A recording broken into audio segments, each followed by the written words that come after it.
Morning, Trainiacs. Nothing like wet new sod on some well-ventilated shoes with socks on underneath to let you know that you don't like wet, cold feet. A little bit of a snappy run this morning, averaging 248 watts. I know that means nothing to you because I haven't really told you much about the Stride running power meter.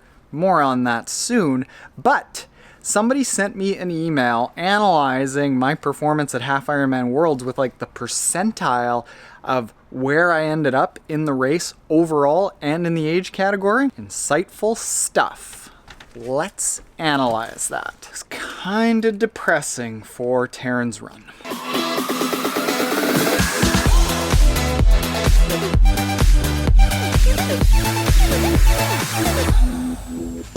Okay, so Michael Grant, or Mike Grant as he signed off on his email, he sent me a very nice graph of my performance in Half-Ironman 70.3 World Championships 2018 in Port Elizabeth.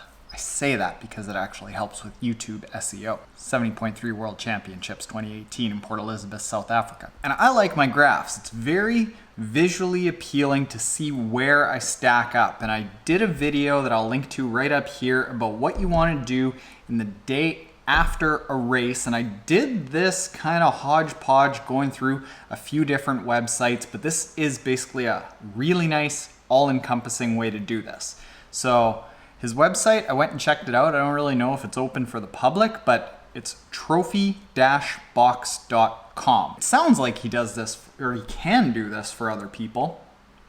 We'll see. So my overall placing in the race was 490th. That's overall. In the age group, I was 112th.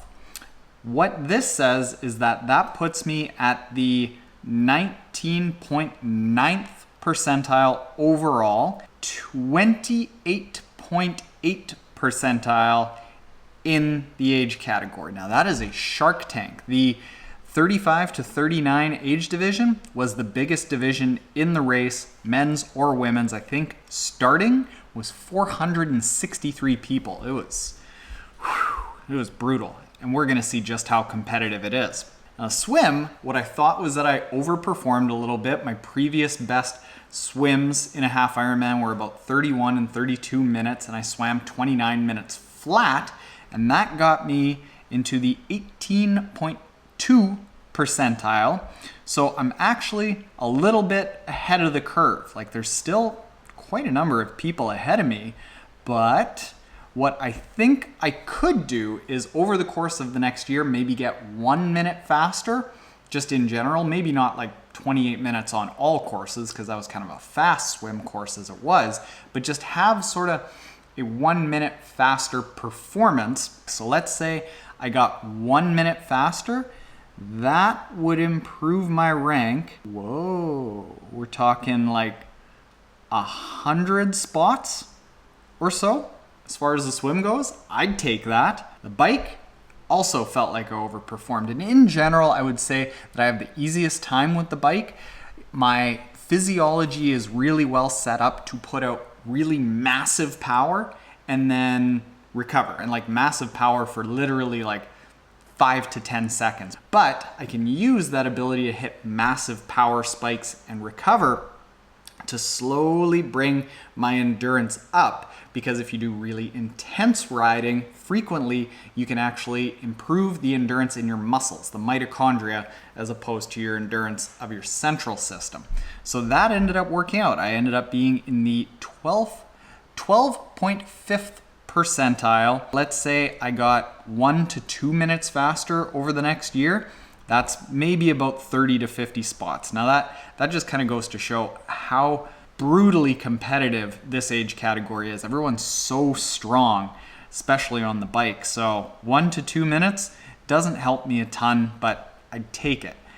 If I can just stay at that top like 12.5 percentile, I'm happy. The run, even though it was a 1:35 run and I was really happy with it, considering that over the course of the 2017-2018 winter, I was injured for most of it. In the run, overall, I was in the 43.6th percentile, and I was even overall slower than average.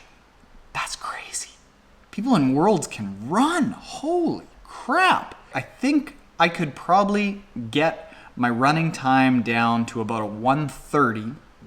I've done a 1:28 just flat in a race. Getting that time down to a 1:30, shaving off 5 minutes, going here, minutes to improve, rank, about 350 spots. Now I would take that. So you add that up. You've got the improvement in the swim, the bike, the run. If you've been paying attention, adds up to somewhere around 500, 530 spots. Now I'm only 490th, so it doesn't mean that I'm winning. It doesn't quite work out that way, but you can look at is overall, if I were to improve by 7 minutes over here, I would move up somewhere around, I've got this written down here, 190 spots, getting me in the top 12 percentile overall, and it would move me up if I went down here to my age category. If I got 7 minutes faster, I would get up around 60, 65 spots, moving me again into the 12th percentile in the division as opposed to the 29th percentile in the division. So overall, that's about where I would be. Let's look at a couple of really interesting things because I haven't been able to find this. Traditionally, I have been pretty fast in transitions, but I haven't seen any transition data on the Ironman website. He's got it here. Good news, T1 overall, 7.7th percentile in T1, T2, 3rd percentile. This is including pros here. I am pumped about that. Let's go down to the division, 9.4 percentile in T1. Makes sense that I was a little bit further back than I was comparing myself to the overall place because that was such a long stinking run in T1 and I am a little bit slower in the running compared to everyone else in my division. So I'm gonna be a little bit slower than everyone else. But in T2, check this out. 2.1%. I didn't sit down. They had all these chairs. I put all my stuff into a bag, went, dumped it out, grabbed everything that I needed. Now, how important is that, you might say? Well, if you were to just lose 1 minute in transition overall, it's almost 1,000 people that are faster than you. In T2, you lose 1 minute in T2, it's another 1,000 people. That's not gonna kick you back that 1,000 spots, but that's how much improvement you can make in just a minute. Seriously, I take pride in my transitions. So this doesn't really tell me anything that I don't know. I think I can get a little bit faster in the swim. I can get a little bit faster in the bike, the transitions, just keep doing what I'm doing. But the run is where I can make a huge amount of gains. And you can see that with just literally a couple minutes here and there in the run, I can make some big movements in the placing. You bike for show, you run for dough. I was broke this year. 135, God, that was fast. For me, felt fast. For them, I might as well have been standing still. So thanks to Mike for sending this out. Trophy-box.com. Don't be surprised when you get there and there's not a whole lot there. If you aren't already subscribed, hit the subscribe button below. If you are subscribed, we will usher you out of this video with a montage from my run this morning, working on the run.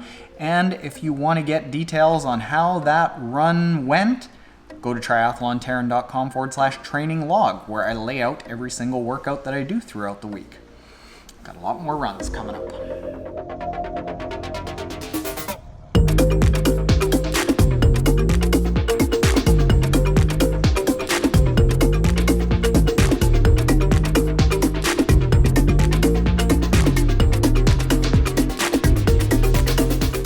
Big effort for the finish here, guys. Really big effort. Huge effort to finish. Woo! See you guys at coffee.